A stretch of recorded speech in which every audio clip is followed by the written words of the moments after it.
Formed in order to combat the growing power of the Necromancer in Dol Guldur, the White Council contains arguably the greatest assembly of wisdom and martial prowess of this age or any other. When called upon to fight, the White Council are all but unmatched in the ways of combat and magical power, making them a very real threat to the evil that sat simmering within the ruins of Dol Guldur. The leader of the White Council is Saruman, the greatest of the Astari and a formidable wizard. His power extends further than that of the other Astari sent to Middle-earth, and his knowledge of sorcery is far greater than any possessed by any of his other colleagues. As well as Saruman, two other Astari also form a part of the White Council. First of these is Gandalf the Grey, and whilst Saruman considers him to do nothing but meddle in the affairs of the free folk, Gandalf is intent on ensuring that evil does not again find a foothold in Middle-earth. The final Astari within the ranks of the White Council is Radagast, the Brown Wizard. Though thought of as useless by Saruman, it is actually Radagast that alerts Gandalf to the growing darkness within Dol Guldur. Without the somewhat scattered-brain wizard, it is possible that the White Council may not have known of the danger until it was too late. Aside from the Astari, the Council also contains the most powerful noble elf lords in Middle-earth. Unrivaled with skill of the blade, these mighty warriors provide the Council with great martial prowess. In this video, we will only be covering two of them, Elrond, the Master of Rivendell, and the Lady Galadriel, also known as the Lady of Light. It is this group of beings that have tasked themselves with the protection of the free people of Middle-earth from harm, and those that seek to destroy the peace that many have fought so hard to preserve. Any of these foes who seek to destroy the peace will be dealt with both blade and magical might. Hello, ladies and gentlemen. My name's Wraith, and today we are going to be covering the Vanquishers of the Necromancer. Of course, the faction is the White Council, but only a select few that were present to face off the Necromancer and save Gandalf the Grey from his imprisonment. Okay, fantastic. I both love and hate this legendary legion, right? Okay, and anyone who's been following my channel for a little while will know I both love and hate mostly legendary legions in general. Okay, they add a flair to the game, you know? Something stops it from becoming stale, so I can see why legendary legions are so appealing. However, in what I thought was a pretty well balanced game, it does throw a spanner in the works when something becomes too powerful. And this is one example of one that was too powerful, like before the nerf, and arguably is still too powerful post the nerf. But yes, anyway, that's all. Basically, the only reason is you get a whole lot more might, more bang for your buck, and you're paid nothing for it apart from quote-unquote restrictions in your list building. Oh no, from the White Council, I can only take Saruman, Radagast, Gandalf the Grey, Galadriel, Elrond. Oh, the worst of the bunch. Terrible. Terrible. Where's Celebrimbor? Anyway, I go off on a tangent. Let's dive in by looking at these fellows' profiles and what the Legendary Legion actually does. So, to cover everything, let's start with everyone you can actually purchase for this Legendary Legion. Now, of course, you've got Saruman the White. He's rocking in at 170 points. I'll go through his profile in a sec. This is just listing off everything. And he has to be your leader, which makes absolutely perfect sense. Okay. Then, of course, you have the elves. You have Elrond, Master of Rivendell, and he has to have armor on. So yeah, and you've got Lady the Galadriel, Lady of Light. So she's as basically just straight out of the book. You can't upgrade her or anything. She's just the Lady of Light version. So if you play Lothlorien, there's a different version in the Army of the Hobbits book. Yada yada yada yada. And then you've got Gandalf the Grey at 170 points. Yep, he's on his Todd.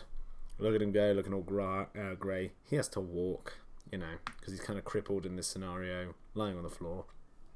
And then, last but certainly not least, well, depends who you ask, you got Radagast the Brown. Okay, so Radagast the Brown, he's rocking in initially at 150 points. Okay, but you can spend an extra 45 points to bring his sled, which I definitely suggest taking if you've got the points. It's fantastic. It's insanely good. Anyway, we'll cover that in a minute. And did I say Elrond's points? I think he's, what, 180 points, because he has to take heavy armor. But yeah, what do you get with the Legendary Legion? So the first rule for taking this Legendary Legion, and yeah, it's just, yeah, all the rules are bonkers. There's a whole list of rules. I'm just looking at them. The first one is go back to the void from whence you came. Obviously, the quote from the film, fantastic, Galadriel. Once per game, if Galadriel has at least one will point remaining, she may choose to extend her full power instead of casting a magical power. If she does so, she will immediately cast the channeled version of banishment magical power, which cannot be resisted. Models may use fate to prevent these wounds individually as normal. However, immediately after casting banishment magic power in this way, place Galadriel prone and reduce her to 0 will. Additionally, for the rest of the battle, she does not benefit from her Lady of Lothlorien and War Aspect special rules. Okay, so you can go Supernova with her once per game. Actually, really handy. I used it in a tournament once, killed the Necromancer. It was a very fluffy matchup, and yeah, she literally nuked the Necromancer, and I'm pretty sure she nuked Glorfindel as well at one point, which is pretty insane. Made me very happy. But yeah, that's it.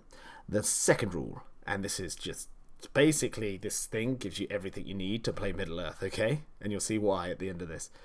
You get, are you in need of assistance?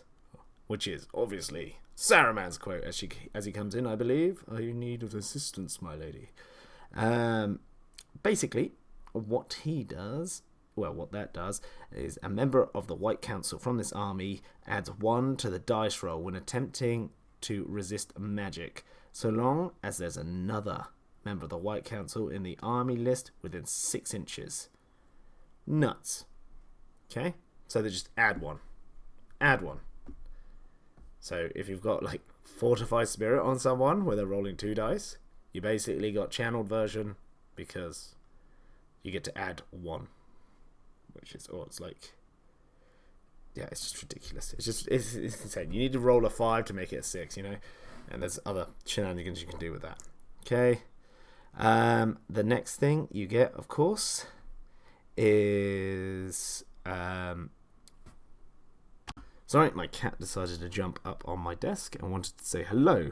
So, hello from Freya to everyone. A Lady of the Golden Wood. Here we go, back on track. Let's go. Galadriel may target an enemy model with the banishment magical power as if they were a spirit model. Non-spirit models that are targeted by Galadriel's banishment gain a single free point of will to immediately resist the magical power. Additionally, friendly models within 3 inches of Galadriel gain resistance to magic. Oh, so you get 3 dice all the time if you're near Galadriel. Okay. And then, of course, if you're near Galadriel, you get the +1 to resist. Yeah. Very tasty. Very delicious. Delectable. And then you've got Elrond's thing. Lord of Imladris. So he can declare a heroic strike every fight phase without spending a point of might. Additionally, other friendly models within 3 inches of him count as being in range of a banner. So there's your banner. Okay? Just saying, you're getting everything with this. Obviously, in case anyone gets confused, I know there's quite a lot of new people that watch my channel. on occasion.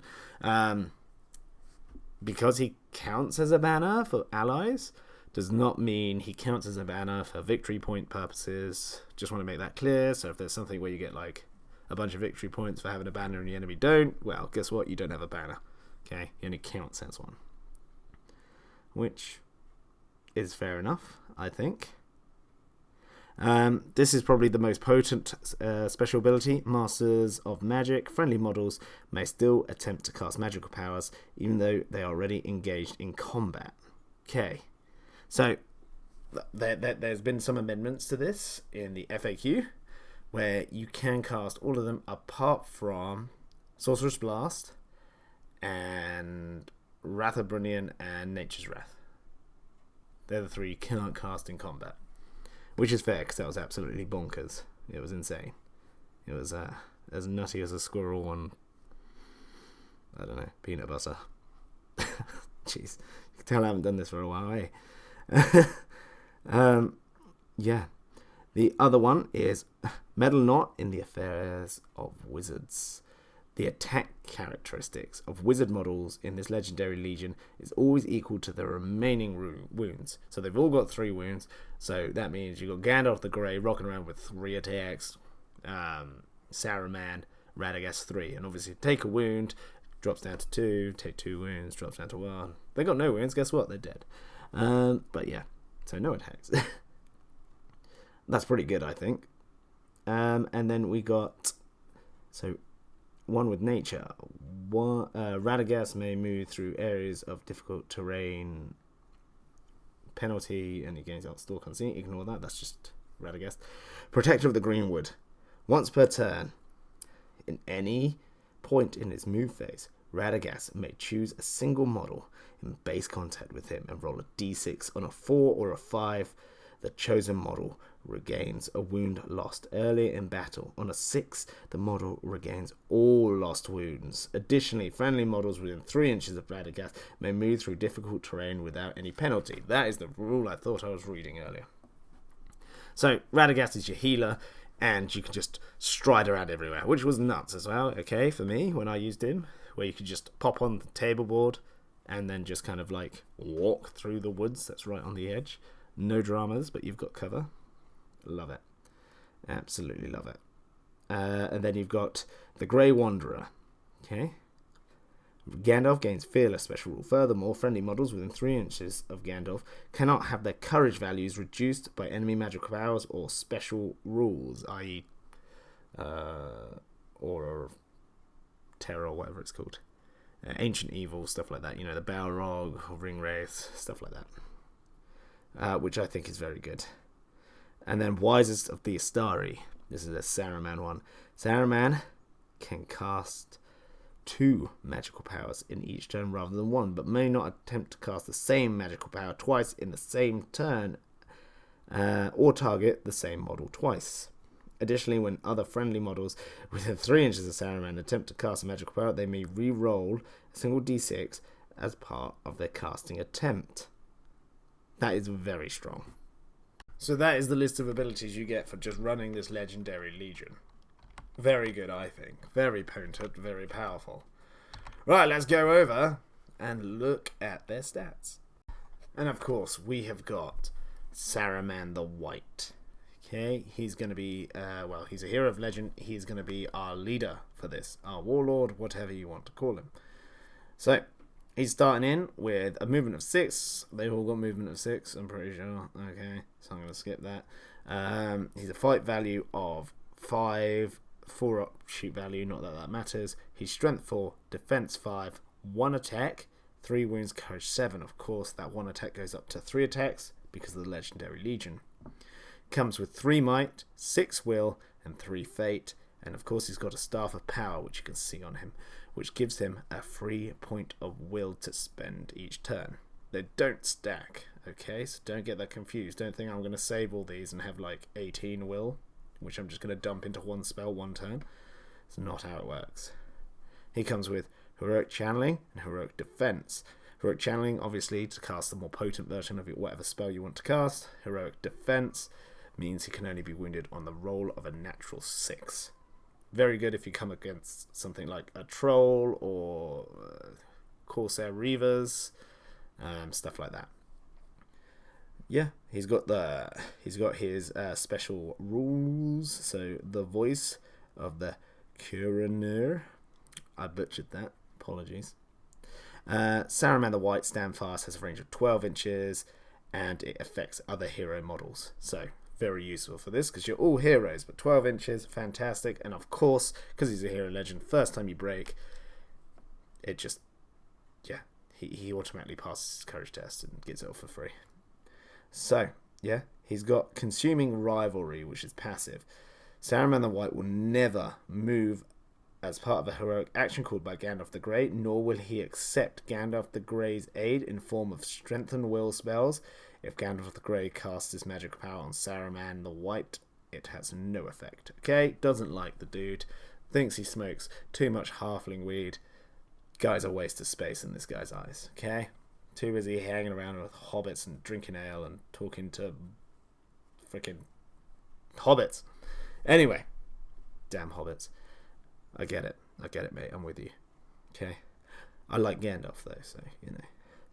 He's got Lord of the Astari. Saruman the White can choose to reroll 1 dice when making casting or resist tests. So he's got an inbuilt reroll. Of course, Legendary Legion, there are ways to get your own rerolls as well, so he can potentially make 2 rerolls. But he also gets it on his resist tests. As for the spells he can cast, he's got Aura of Command, okay, which is a pretty fantastic spell. Then he's got Terrifying Aura. This power targets the caster themselves. Whilst this power is in effect, the caster causes terror. If it's channeled, models wishing to charge a caster in this power must take their courage check on 3d6 and discard the highest result. It's very good. Very tasty if you just want to be super scary for a moment. I absolutely love that. And it is handy. I'll come with tips and tricks in a minute. Okay, we've got Command, which is 18-inch range, cast on the 3+. This power targets 1 enemy model within range. The caster may move the target up to half its maximum move distance, so most likely it's going to be 3 if they've got a 6-inch move. They can do this even if the model has already moved this turn. The model cannot be forced to jump, leap, climb, or dismount or lie down, but it can take them into difficult terrain and even make them charge into combat. So that's pretty good. No courage test is required to charge terror-causing foes. If it can even force an unengaged model victim to drop an object, but not war gear. And it can order them. It can order them to put on the 1 ring. Yeah, that's pretty good.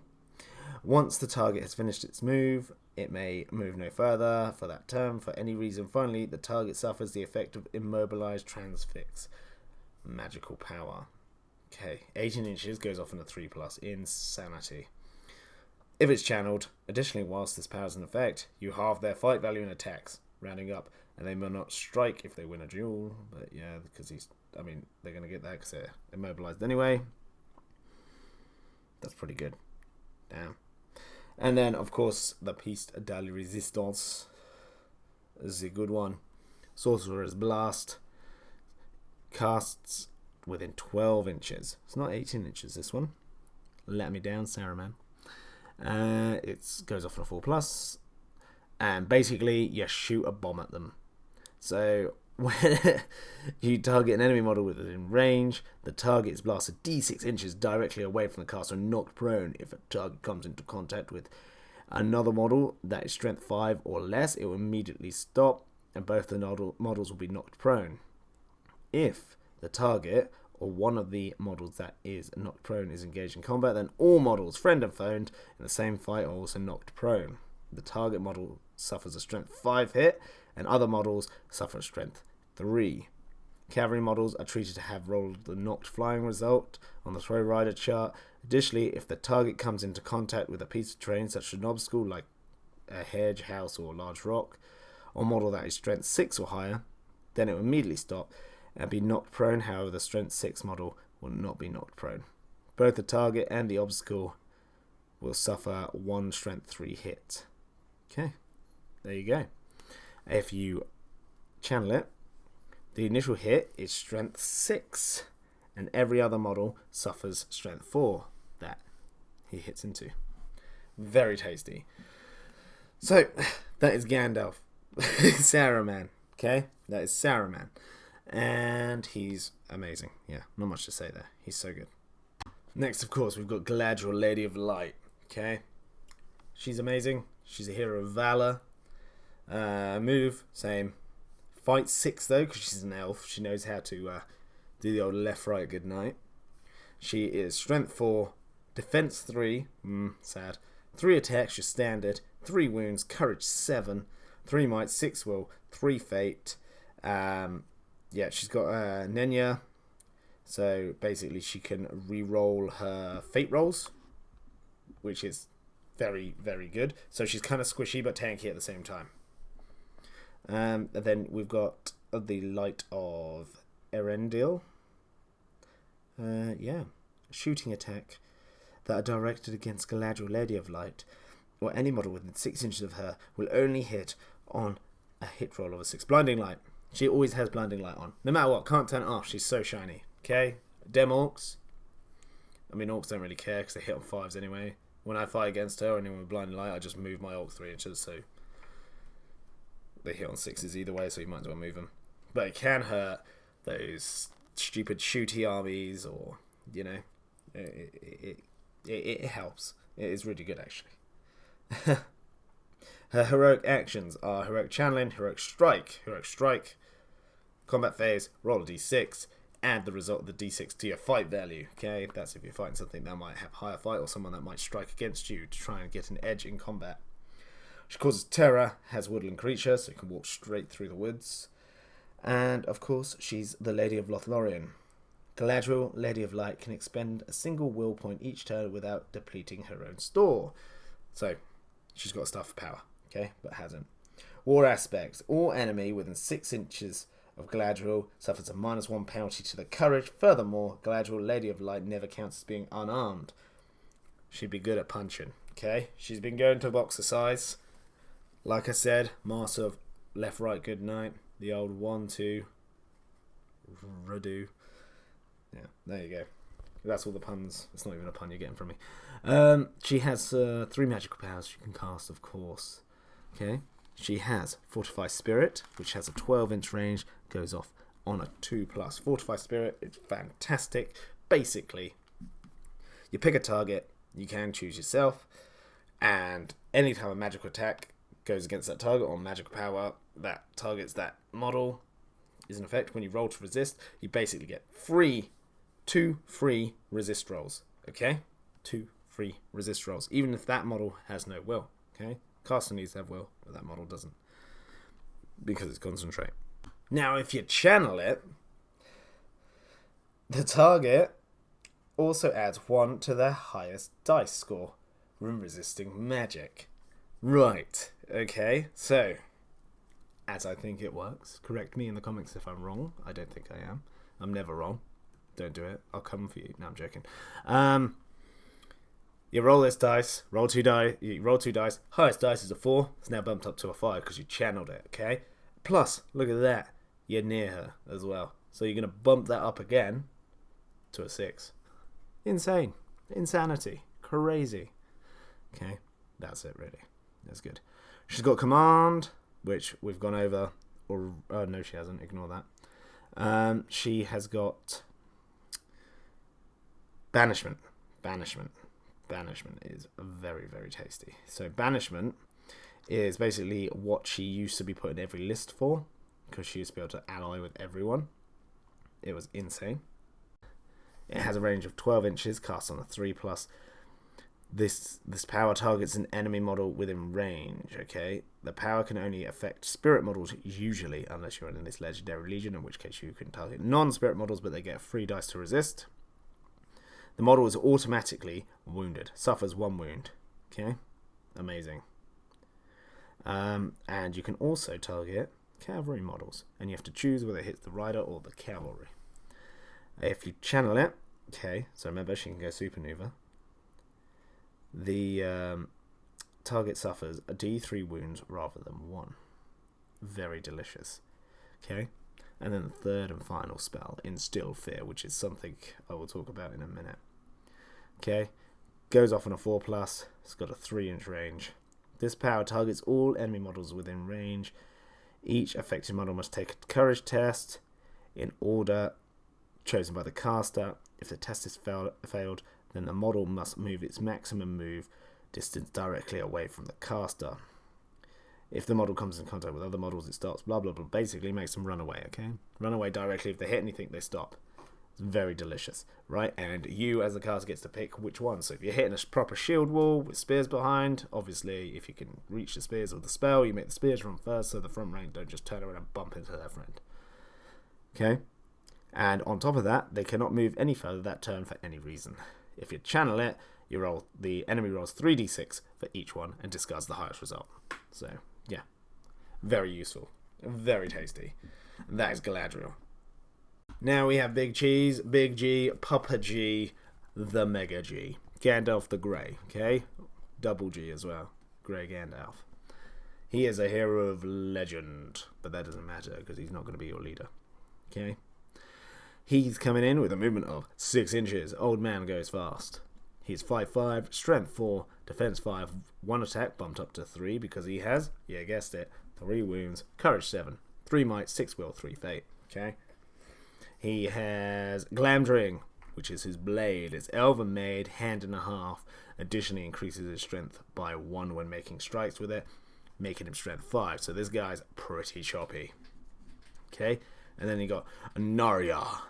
He gets to reroll his fate dice. Exactly the same as Galadriel. But he's not defense 3, he's defense 5. So he's a chonky boy. Alright? He comes with Heroic Resolve, Heroic Channeling, Heroic Strike. Oh my goodness, he just keeps getting better. Okay? Heroic Resolve is something about it. Don't worry about it. You don't worry about Resolve. Okay? You get to stand still and basically gives people resist magic. Okay? There you go. I told you what he did. Alright? He has Blinding Light, which he can cast on a 2+. Right? Blinding Light, 6-inch aura. Every friendly model within that. Basically, if you want to shoot at them, the enemy has to roll a 6 to hit. Okay, Terrifying Aura, which goes off on 2+. We've spoken about Terrifying Aura. Yes, we have spoken about Terrifying Aura, so I'm not going to repeat myself. He's got Mobilize, 12-inch, cast on 3+. We spoke about that one. It's got Command, again, spoke about it, 12-inch, 4+. Protection of the Valor. Okay, this one's actually a pretty tasty spell, I'm not going to lie. This power may target the caster or a single friendly model within 3 inches. The target may not be targeted by enemies, magical powers, or special rules. Okay? And it gives a few examples, but it's like the Fell Light from the Spectres, the weird Wraith thing. You know what I'm talking about as well. Okay? The Shade. That's the one. The Shade. Thank you, Freya, for reminding me. The Shade, you know, -1 to your dual rolls. He ignores all that stuff. Okay? And then if you channel it, the power will affect all friendly models within 3 inches. So he can literally just ignore everything. And make all his friends ignore everything. Pretty tasty. I like it. I've used it a couple of times. He's got Strength and Will, which is pretty much what you expect it to do. Goes off in a 12. It's a 12-inch range. Cast on a 4+. The power targets 1 friendly model within range. The caster can use a spell to give 1 will point to a friendly hero within range. The target's will cannot be increased past the starting amount. Okay, there you go. Blah, blah, blah, blah, blah. If you channel it, D3 will points instead. Cool. Let's fire through these spells because there's a lot of spells. Collapse Rocks. Probably the most broken spell in the game, okay? It's absolutely busted. And, like, it's just insane. Alright, okay. 6-inch range, goes off on a 5+, which makes sense because it's so strong. Okay. This power targets 1 enemy model within range. This power may only be cast on a model that is within a ruin, stone, or brick building, cave, rock pile, or another similar piece of terrain where a wizard could crack rocks either underfoot or overhead and the target suffers 1. That's right, 1 strength, 5 hit. If you channel it, all models within 2 inches of the target also suffer 1 strength 5 hit. Oh my god, it's so terrible. I've used it. I've used it in a tournament. Every tournament I go to, I always try and get this off. Why not? It's hilarious. And it kind of came up trumps once when I had a bunch of like Moran orcs chilling, like in an Oscillith ruin. I was like, you know what? Channel. You know what? My go. Collapse rocks right on that bloke's head, right in the middle of them. And I killed like 2 orcs. Whew, what a lad. What a lad. Clutch move. So yeah. And then of course you've got Sorcerer's Blast. 12-inch range, cast on a 5+. Wow. What a G. Top dog. Love this dude. Okay? Yeah, no, Jen, he's actually really good. He's actually really, really good. But yeah, remember, use Collapse Rocks. And then of course we got Radagast the Brown, or as I like to call it, especially this sculpt, because this is the sculpt I have. Okay, screw the other sculpt. I call him Shadowgast, okay, because he looks hard, you know. If you go around your girlfriend's house or boyfriend's house, knocking on a door, this is the dad that turns up, you're like, oh my god, this guy's a Chad, and I'm going to call him Daddy. No, I'm joking. Where? But you compare this sculpt, the way he looks, to the current one from the films. Yeah. Anyway, Radagast the Brown. 6-inch move, 5/5, strength 4, defense 5. 1 attack bumped up to 3 with his 3 whopping wounds. Courage 7, 3 might, 6 will, Wraith 8, and he has heroic channeling and heroic defense, so he can be. Don't know what that was. Okay, so he's got options. He may exchange his Staff of Power. No, you can't do that one for this one. So basically, you can bring a sled. Okay, and yeah, that's about it. Okay, bring a sled. I'll talk about the sled in a minute. Okay. What else has he got? Let's see. So he's Master of Birds is a special rule, which is passive. Radagast is always assumed to have a line of sight to any point on the battlefield. Additionally, eagle models with his 12-inch blah, don't care, you're not bringing eagles. They get resistant to magic. Well, hey. 1 with nature. Whilst he has the infantry keyword, Radagast may move through areas of difficult terrain without penalty. Additionally, he also gains the Stalk Unseen special rule, so he can also be a sneaky boy. Okay, sneaky boy in the bushes watching you. In a good way. Then you can upgrade and have a sleigh, so if you've got the points, do it, 100%. So, it's a mount, but it comes with a woodland creature special rule. So, it has a move of 10, it's fight 3, strength 2, defense 3, 4 attacks, 4 wounds, courage 2. Okay, it's pretty good. It's pretty good. The reason that's pretty good, because if you charge someone, you're rolling 4 attack dice, okay? Because it's a mount, using Radagast strength, okay? You're knocking them prone. Guess what? You got 8 dice. Chopping down on them. Strength 4. It's bonkers. It's insane. So, that's why you bring it. Plus, he's super fast and go through the woods and stuff. Because, you know, Rustafar rabbits. OP. I have fun building that model, by the way. Okay. That's it.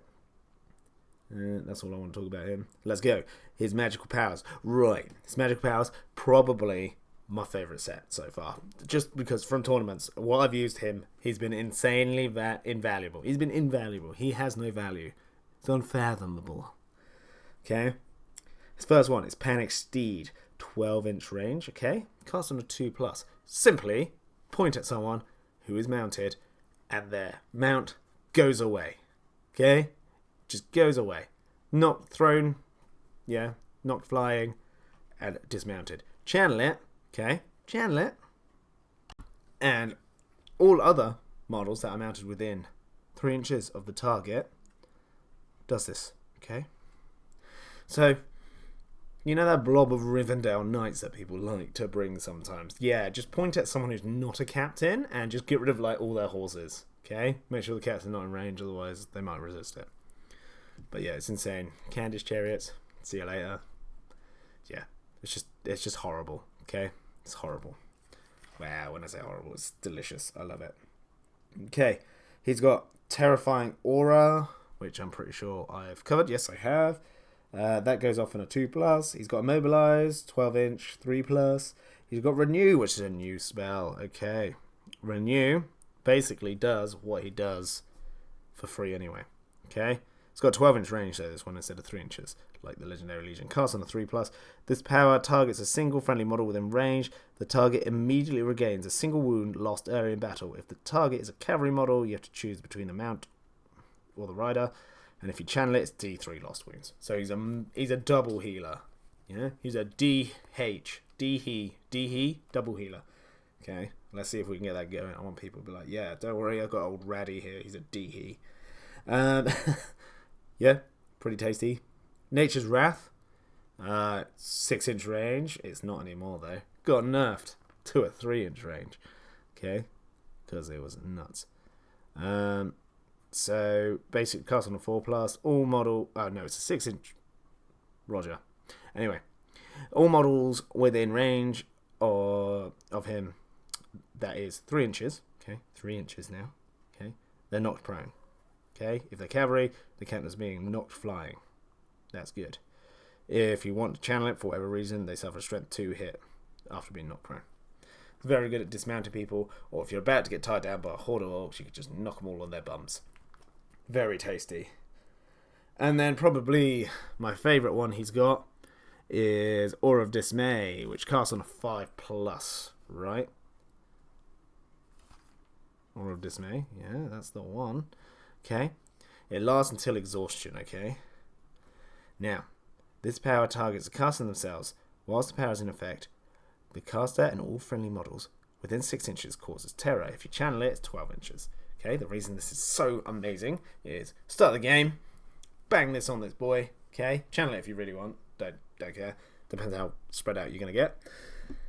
And now your army causes terror, which is so key if it's good versus evil, or if you're going against orcs or anything like that, or anything with low courage. I mean, it's just good. Just good, giving you that chance not to get instantly swamped. It's so good. Okay, that's Raddy Chatty, my daddy. Now we've got Elrond, Master of Rivendell. Okay, he is your bonker. He bonks people with things. He has a bit of magic, but primarily he's a bonker. So he's got movement of 6, fight 6, 3+ shoot value, strength of 4, defense 5, up to 7 with heavy armor. Okay, 3 attacks, 3 wounds, courage 7, 3 might, 3 will, 3 fate. He has resolve, channeling, strike, and defense. Strike you can use for free, of course. Okay, very delicious. He has renew as a magical power. Let's jump straight into his magical powers. Why not? Which I've talking about, and Wrath of Brunnin, which is almost identical to Nature's Wrath, apart from they all take a strength 2 hit on top of it, or strength 8 if they're in a stream or a river. Okay, if you channel it, it ups the strength by 1 for both. So there you go. Yeah, win. He has got his Mighty Blade, Handhafang. Okay. This is the Elven-made hand and half sword. Additionally, Elrond gets a bonus of +1 to wound spirit models when making strikes with Handhafang. Okay, not bad. Alright.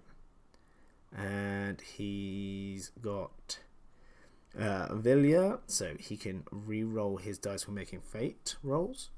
Oh my god, this guy's an absolute Chad daddy. That's insane. That's insanity.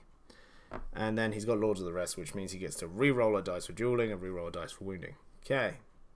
Everyone happy with that? Okay, I'm not sure. The last thing he has, which is very tasty, he's got a nice little rule which you may have heard of, which is Foresight of the Elder. Before the game begins, roll a d6 and make a note of the result. These are Elrond's Foresight points for the battle. During the priority phase, after the dice have been rolled, Elrond may choose to expend these Foresight points to alter the controlling player, so your dice roll. For each point you extend, you may alter the dice by either +1 or -1 to a minimum of 1 and a maximum of 6. There you go. So if you really don't want priority and you get priority and they've only beaten you by like 1, you can use 1/2 depending who had priority last turn.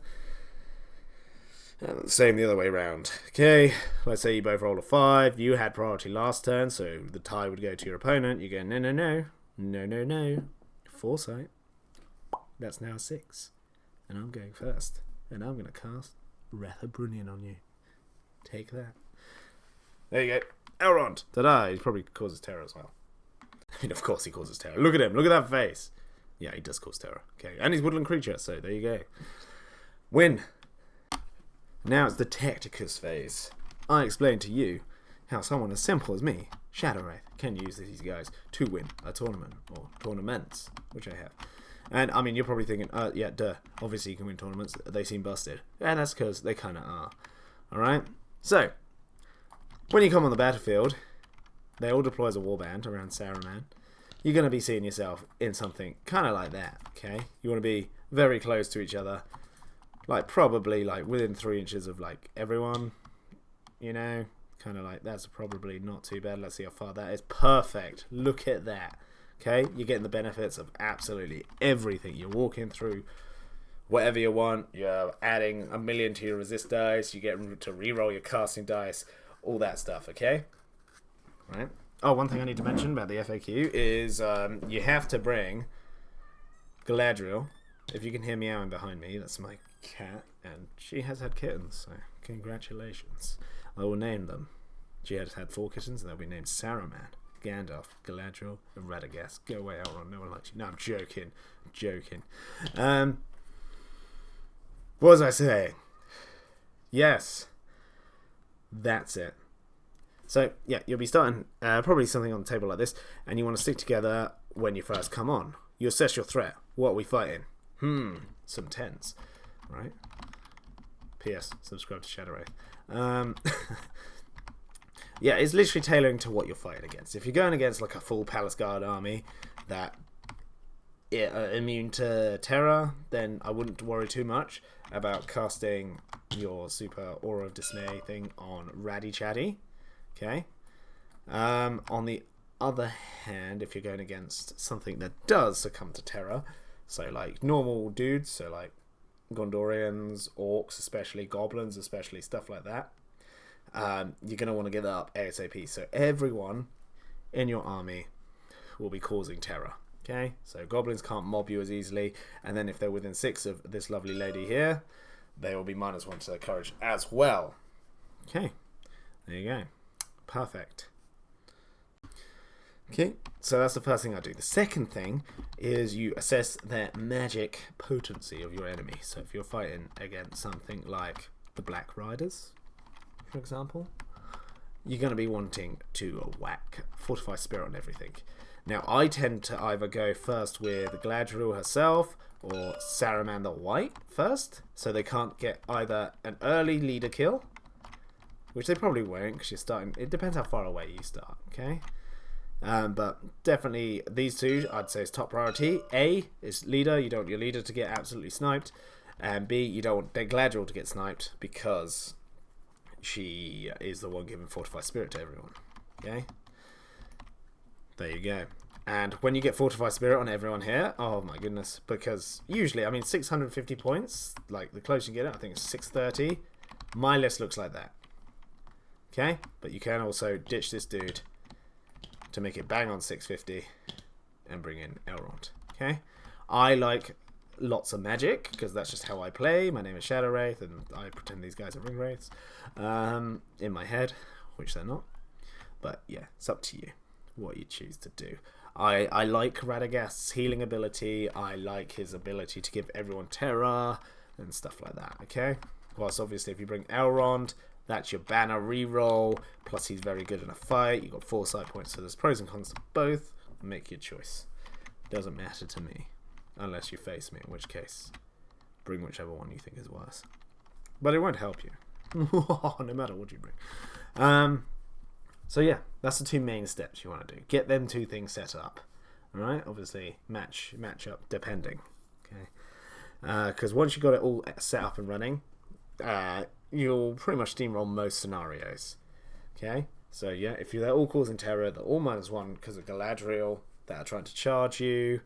You can buff it even more with like Gandalf and that, making them even harder to be charged, but I don't really ever see the worth of it.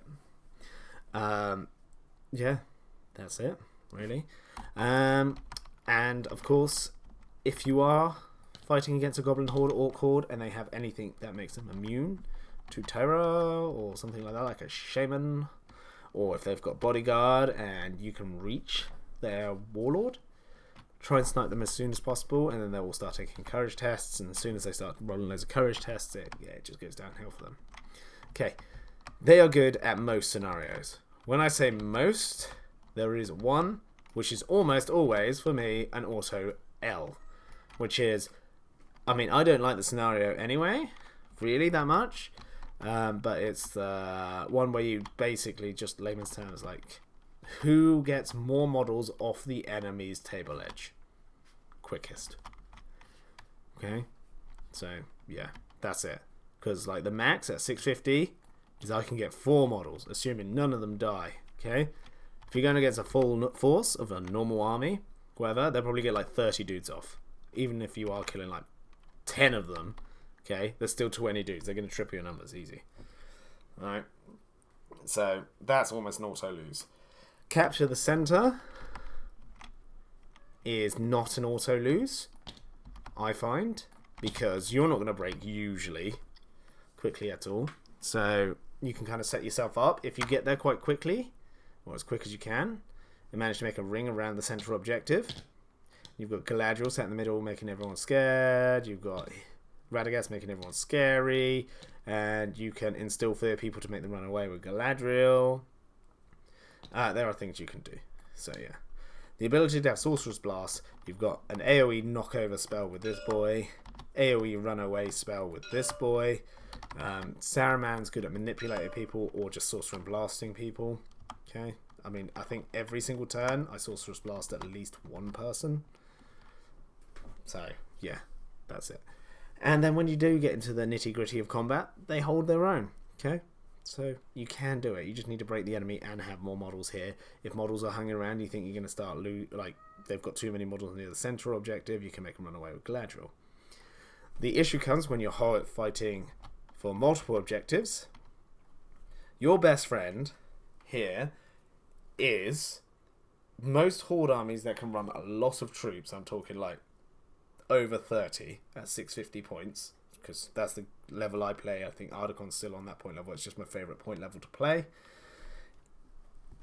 Yeah, they're going to be really low courage units. So usually like you're looking at goblins or like basic orcs kind of thing. Maybe Haradrim, stuff like that. But yeah, you want to break them and then try and dedicate at least, you know, 3 of the objectives to hold, because you can easily hold a central objective, and then towards the end of the game you ping them off, and usually Galadriel is the one. So if I've got one objective here, here, here, and here, and here, the 5 objective one, okay, and these guys have run away, okay, I'll use her for a few turns, ideally to come, use her aura to make them want to run away a bit more. Snipe off any heroes or just command them away as well, or engage them in combat, especially if you have priority.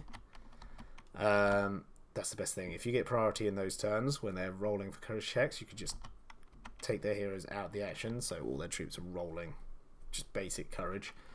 You'll find most of them just run away, okay, especially if Galadriel goes in. But let's say we've got this one secured, there's no one's here, no one's here, no one's in the center. You can have some hanging around there and some hanging around there. What you can do is run her forward as far as she goes, drop an instill fear to push them off the objective. Okay, easy, yeah, easy peasy.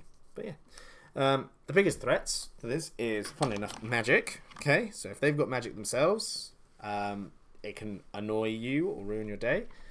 You want to have pure dominance in the magic. It's like war, okay? Magic is air superiority, okay? I want all the planes in the sky, and I want my enemy to have none. So my best bet is to absolutely bomb their caster. Obviously, if it's like the Necromancer who's got a ridiculous amount of will, it's going to be a bit harder, but like he's not hard to kill. Especially if you've got like Galadriel to mega banish him and hopefully roll high the D3 wounds, okay? You know. But yeah, things to watch out for. Obviously, if you're finding you're in a battle and your format kind of looks something like that, and you've got enemies all around, that's when you start losing dudes. Because if you've got like 4 dudes or 5 dudes on Gandalf and they win the fight, Gandalf has a very high chance of just getting taken out. His defense 5. Most things are strength 3, so it's 5 to wound him. Trapped. Double rolls. He's probably going to go down. He can re-roll his fate. Yes, I know, but that's where we're going to start dropping. Okay? So, if you have to spread out, I'd try and keep support near somewhere. Okay? And then, obviously, if you're fighting the shooty army, you just keep them all together as much as you can until you get right up in their face and then ruin their day by commanding their troops out of formation or sorcerer and blast their gun line or getting into combat and punching them in the mouth. Okay? The reason I picked these guys up originally was to counter Assault on Lothlorien, because I hated that Legendary Legion and it was everywhere for me when I was playing. Everyone was rocking it. Yeah, these guys seem to do quite good against it, i.e. anti-shooting. I know it's not great anti-shooting because the goblins are hitting 5s anyway.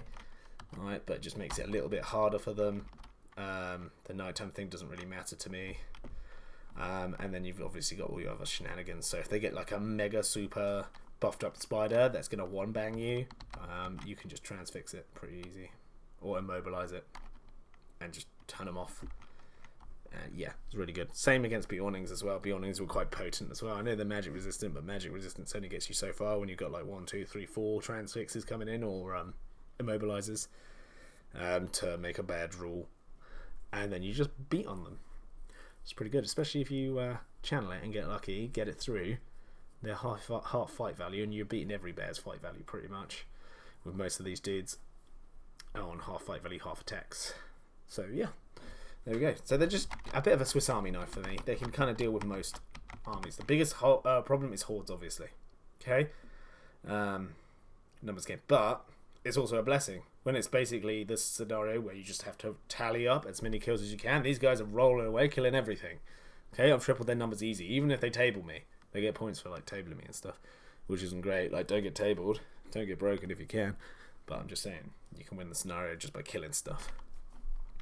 So yeah, you just kind of have to get lucky with the scenarios as well. Just hope you don't have run off your opponent's table edge. Okay.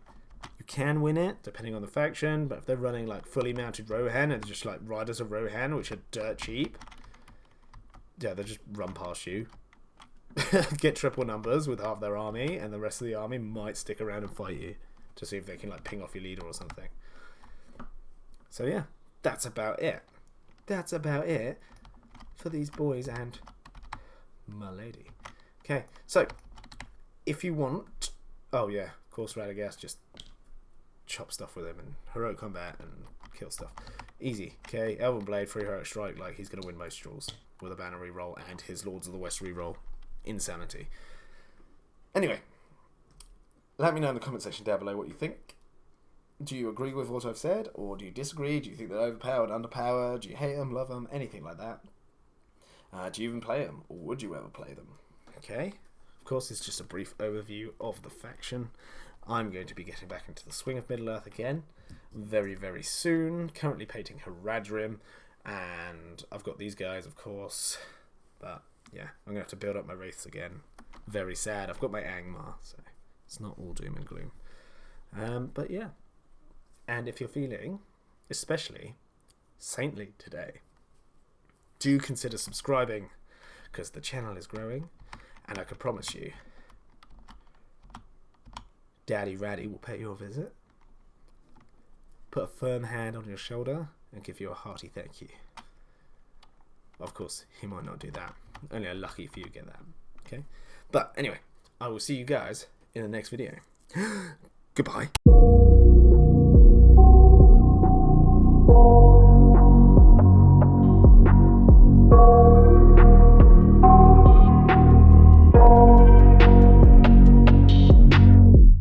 I got nightmares in my head, I fear that the thoughts build up until I can't hear, that my mind fills up into a creature, and it haunts me somewhere much deeper. Anxiety, filling up every space, no privacy, and silently, it could build and build until you finally see, whoa, it's taking over, damn no closure, moving closer, no exposure, I just wanna be a